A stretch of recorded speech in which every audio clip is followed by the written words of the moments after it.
Hello everyone, welcome to Code Julian. Today we are going over LeetCode Problem 1, Two Sums. In this problem, we're given a list of numbers and a target. We want to return the indices of the two numbers in the list such that they add up to target. So first we're going to create a function called Two Sums that takes in our parameters nums and target. And the trick to this problem is to solve this using a dictionary. We're going to iterate through the nums list.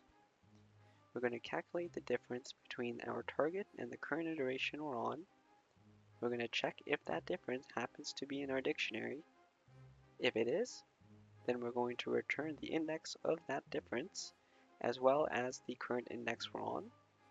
If it's not, then we're just going to add that number to our dictionary at its associated index. Let's test our code, and we see that we're returning the first two indices because those two numbers add up to our target.